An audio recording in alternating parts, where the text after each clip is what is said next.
I think the key message from our report is that this is as much a jobs transition as an energy transition.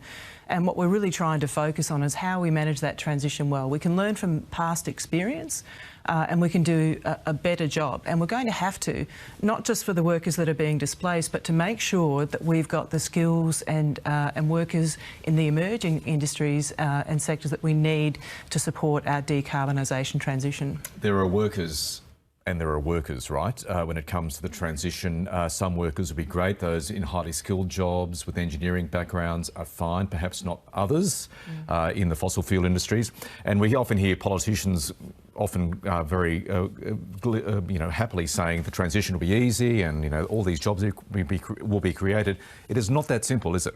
Look, so how do we do it in a nuts and bolts process? Yeah, look, I think one of the things that is different this time is we are transitioning from one industry to another. Yeah. And that hasn't been the case in the past. But we absolutely need to be really focused on this. For workers who are adversely affected, we need to see targeted, personalised support for them to understand what their competencies, what their foundational skills are, and how they can make that transition, and support for their communities. But we also have to make sure that we're building the reskilling and training opportunities and pathways, and that the education offerings are matching where the new opportunities are going to be. And we've got to make sure that we've got the agility so that if a worker wants to move, we've got the similar licensing requirements, we've got skills recognition, and we can get the migrants we need from overseas. What happens if this isn't treated as you're suggesting? What does the outlook look like? Look, we've seen from past adjustments that workers can get left behind, and we absolutely don't want to see that. We know we can do better, and if we have that targeted, personalised support, if we focus on building the skills and competencies and actually getting that agility, we can get it right. But we also know that businesses have problems getting the skills and resources they need right now, the talent that they need right now.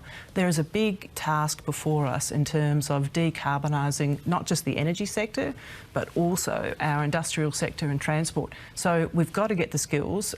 It's going to be critical for those workers, but also for economic opportunity. When you talk about the battle for talent, you're talking about migration and increased skilled migration?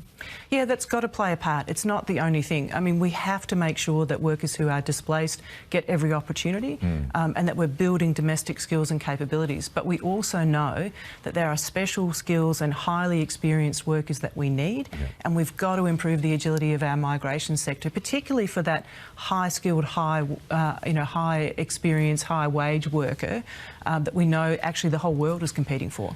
We do have various reskilling programs underway at the moment. I spent some time in the Hunter Valley ahead of the last federal election and spoke to workers, understandably concerned, distressed even, about not being able to make the transition. There are programs in place. Your argument is they're not good enough. There needs to be more investment. Where does the money come from? Where does the intellectual capital come from? Yeah, I think the first point to make is that actually a lot of the skills are transferable.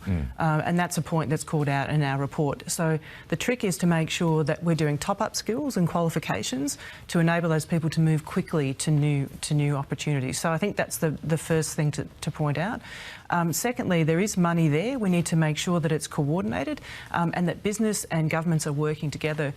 We've really focused on the role of the Net Zero Authority in this space as well, focusing on affected communities, but also in that coordination piece to make sure we get that reskilling and continue to model needs into the future.